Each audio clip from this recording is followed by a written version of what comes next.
guys avoiding me?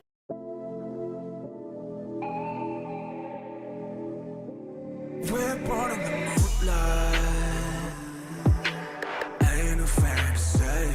Can't breathe in the sunlight. Hello, beautifuls. This is Aromie here, and welcome back to Changeling. We are here, and I done realized this game has been muted. I don't know how long that game has been music. I don't know how long that game has been muted. Oh my god, how many episodes has no sound? Oof. Angry, but we're gonna continue on. I'm gonna just have to deal with it during editing. That's probably like 4 or 5 episodes. Oh well. Editing me has to deal with it. Oh well. But anyway, we're here. We have to either give William space for now or call to him again. Being me, I feel like I would try to call him out again. This might be a wrong choice, but we'll just load it back up. I bit my lip and grabbed my things. Nope, that's not the right sound. That's not the right sound. Instantly no. Instantly no. I'm gonna give him some space. I should probably just leave him alone then. Considering that I've been in the library, there was probably a lot weighing on his mind. I couldn't be sure what Guest had been ranting about, but if he really was in danger for some reason, that had to have him worried. I mean, it worried me. It could only be worse when you're the one in danger. Okay, just gotta check my OBS again. It was just that. I really wish he'd talk to me about it or just mention it to me. Or, I don't know, I hated feeling left out of it or pushed aside. But then I knew firsthand how difficult it could be to talk to others. Just the thought of burdening someone else with my troubles had a tendency to make me keep things to myself. William definitely seemed like the sort to bottle things up rather than talk about them. And that meant I should respect that boundary. I just didn't know how to make sure he knew he could talk to me without making him feel like I expected it. Especially because as much as I wanted to give him the space he needed, I really did hate that he wasn't talking to me about it. I took a deep breath and let it out slowly. Patience wasn't exactly one of my virtues, but I was going to have to try. Talking to me more or not was his choice. I had to respect it. Besides, I'd seen him in art soon anyway. If he was deliberately ignoring me, it would be pretty obvious once we were in a place he couldn't just walk away. And then I didn't know. I'd deal with it if it came to that. I got my things together and headed into the hall. Lunch was nearly over now anyway. When I reached class, I immediately spotted William at the back, face buried in a book. It seemed he'd gone straight there. And yeah, I noticed the way he slipped a little lower in his seat and he hid his face behind the book the moment I entered. I hope you realize I can still see you. His shoulders tensed as if I'd said that out loud, and I figured he definitely heard it. I blew a clump of hair out of my eyes and went to his desk anyway, because I couldn't just let this slide. William clutched his book desperately and didn't look up at me even though I was standing right there. Can we talk about it? He bit his lip. I don't want, you really are avoiding me, aren't you? No answer. Did it upset you somehow? You're not going to tell me anyway. Tell me why, are you?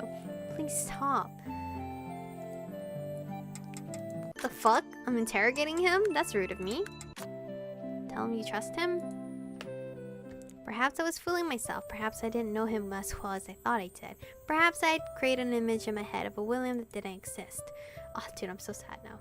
I feel anxiety creeping in my body now. But I didn't think he'd do something like this for no reason. He wasn't cruel. He wouldn't shut me up. Why are these guys avoiding me? First it was Danny physically telling me that we just need to be apart. William is just plainly ignoring me, giving me the silent treatment. But this time I'm taking myself out of the picture. He wasn't cruel. He wouldn't shut me out or ignore me without a cause. Something was going on and I suspected he couldn't tell me. Or was afraid to, rather than him just not wanting to. As difficult as it was, I was going to have to let him come to me in his own time, if that ever happened. I leaned down and slipped my hand behind his book, setting it on his jaw. He finally looked up at me, eyes wide and red-rimmed, as if he'd been crying. Oh my god, why? It sent a little knife straight into my heart. I didn't want to see him cry ever. I'll leave you alone, but I wanted to say this first, so please hear me out. Oh god, I'm really sad. Jesus! I'm not mad at you, okay? I just wish you'd tell me what's going on. But for now, I'm just going to believe you'll explain it to me when you can. I hope I'm right. He smiled slightly as I released his face and went to my desk. My own desk. I felt like crying too, maybe screaming in frustration, but for William, I could definitely find it in myself to be patient. Alright everyone, to your seats. Let's begin. I hope you all finished the assignment this week. Nope. I was grateful that, amidst everything else, I actually had the time to paint the portrait we'd been signed. Though I couldn't say recent events hadn't influenced my work at all, I'll be calling everyone up one by one. I reached into my backpack to pull out a small canvas board as she began calling students up. Adrian Wallace? I watched the students tracked up to her desk one by one to hand over the canvases, looking down at mine as well. Oh, that's pretty. That's the chicken meat. A face I didn't even know how to describe anymore. One of my dreams from my earliest imaginings. One that now I started to wonder about as if it might somehow be tied to everything happening to me. Chica Melody? I went up to add my canvas to the stack near her desk. I was already halfway back to my desk when the entire row of canvases piled against the wall tumbled to the floor like dominoes. I'm not that clumsy, I swear. The class went silent and stared. I looked at Miss Taro and shrugged. You saw me. I didn't do anything this time. Yes, I can see that. Just wanted to be sure you. That was cut off by a low rumbling that at first sounded like a distant thunder. Everyone looked to the windows. After all, it had been raining, but it wasn't thunder this time. The rumble was strong enough we could feel it in the floor. The windows rattled in their panes. What in the fuck? Earthquake? Everyone to the center of the room under the desk. Everyone scrambled out of their chairs and started to hit the floor, but the rumbling stopped almost immediately. That was when I realized it was cold enough in the room that I could feel my breath, and it felt like it was getting colder. What? There was only one person still sitting at their desk, William, who was frozen eyes wide. He looked terrified. William Lee, I said get to the center of the room. Something's wrong. Something's definitely... I was cut off by a loud bang at the back of the room. The doors of the back supply cabinet had flown open. The entire thing started shaking and rattling, supplies vibrating off the shelves and onto the floor. Several students screamed and scrambled away as everyone watched in shock. That was definitely not caused by an earthquake. The rattling stopped abruptly and the entire cabinet tipped forward, slamming into the floor. Glass bottles shattered, cans rolled every which way under the desk. A pool of several liquids were seeping under the edges. The smell of orange assaulted my nose, but this time mixed with the paint and something else. It smelled like varnish or something. What the fuck is varnish? William shot up out of his desk and fled out the door. I couldn't hear him well over the sounds of the others, but it sounded like he apologized. William! She sighed into her credit, stayed remarkably calm at the show of whatever that was. Okay, everyone out. We're going to have to get someone to clean this up. Everyone fled out of the room and into the empty halls. That was definitely just our room. William wasn't in sight. I wasn't sure where he'd gone, but with the way he acted, his ghosts are definitely doing this for some reason. Down to the cafeteria. I shoved my way to the front of the group to see if I could catch up to William. He was definitely blaming himself for this when it wasn't his fault at all. Even if he'd been keeping his ghosts away to work with guests, he shouldn't have to be held captive by them. When I reached the stairs, he was already on the lowest landing, heading to the first floor. I leaned over the rail and called to him. William! William, wait! Got my throat. He stopped and looked at me. His eyes widened and everything went dead silent as if someone shoved cotton in my ear. I froze in place. The temperature plummeted in an instant. It felt like the air in my lungs were freezing. I could see William's mouth moving, but I couldn't hear. I couldn't move. What? Die? Bitch, what? How about you die? The whisper would have sent chill down my spine if my entire body hadn't already been chilled completely. There was the undeniable sensation of a hand planted right in the center of my back. It shoved hard. I pitched forward over the railing, somersaulting into the empty space below me. Sounds were back again, too. I heard screams behind me, horrified gasps, screamed tore from my own lips as I started to fall. But then I just stopped in midair, staring at the ceiling and the astonished faces of my classmates. William. I couldn't see him, but I knew exactly what was happening. His presence was thundering through my entire being. He'd stopped my fall. The rest of my descent was in slow motion, all the way to the first floor where I was greeted by William's worried face. Everyone had seen that. Everyone. I could hear them whispering and freaking out. Shit, Philos. Erase everyone's minds. Time to go. But I was concerned more about the look on William's face. It crumpled and he pulled me into a tight embrace, bearing his face against my shoulder. I'm sorry. I'm sorry. Your fucking spirit friends need to chillax. I wish I could fucking see them. I held him as tightly as I could, never wanting to see that look on his face again. Don't be sorry. Please don't be sorry. You saved me. William held me tightly as the temperature around us continued to drop. He was shaking, and at first I thought it was from distress, or even from the cold. Behind us, all the windows and... Oh, motherfucker. Nope, they're real angry. I'm assuming... I don't want to say... I'm just going to wait until the end of the game of William's route. Behind us, all the windows in the stairwell rattled ominously. William released me and put one arm in front of me, glaring at something I couldn't see. And I realized he was shaking with anger. I told you to leave her alone. What's he talking about? No one even touched her. Did you see that? What the heck's happening? There was this distinctively metallic groan and I saw the stair rail warp slightly under unseen force. William, stop and find him okay. I didn't even know if it was him or the ghost doing it anymore. You do this every time. Every time. Were you going to kill her here? Oh shit. The lights flickered wildly. William! Jesus. A high-pitched whine filled the area. I put a hand to my head. Is that a scream? At least hey, CG art. His eyes are quite handsome. Can eyes be handsome? Is that a thing? Well, it's a thing now. Enough. Then every window in the stairwell exploded inward. There were screams as the students on the upper landing tried to scramble for shelter.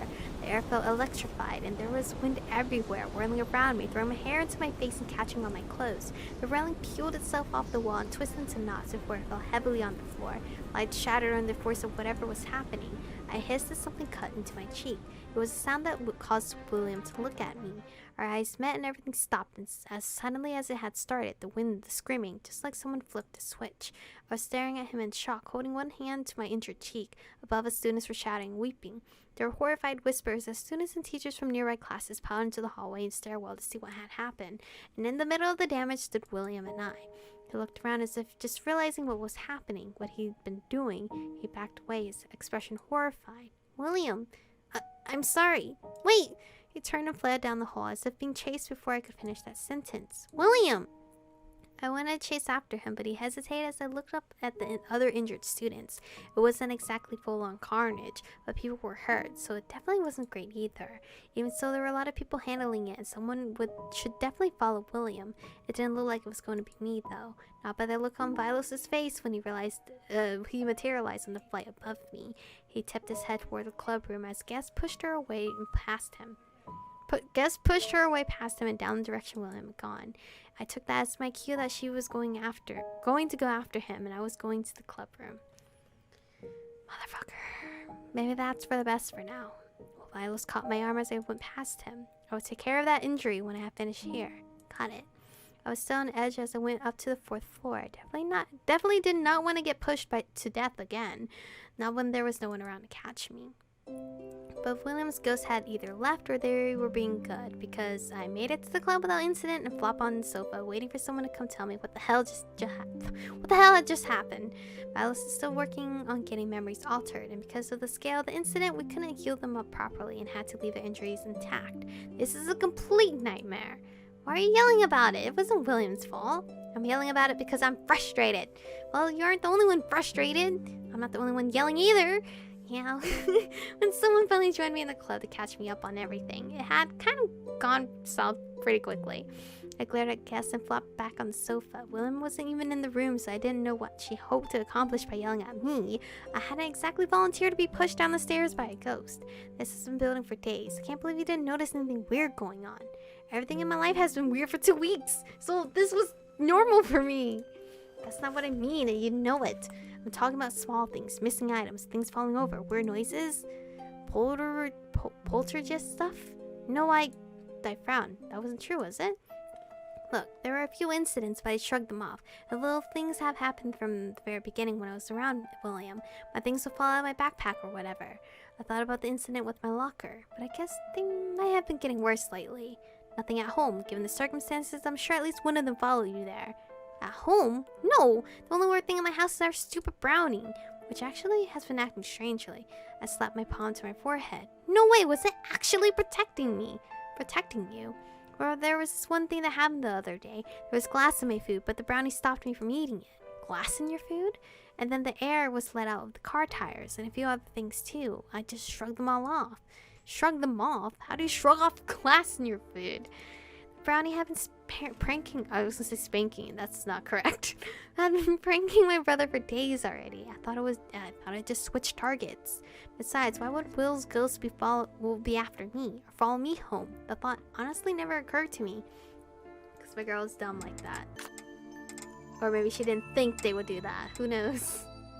What save file am I on? Oh, I'm on 6 now. Well, Danny, you're about to be all covered up. But anyway, this is where we're gonna stop for today's episode. Honestly, I don't know what the heck is going on with the whole ghost situation. I didn't think they could be that OP and be like, fuck it, we're gonna kill her. Jesus. But anyway, thank you guys for watching today's episode. Stay beautiful, and I'll see you guys in the next one.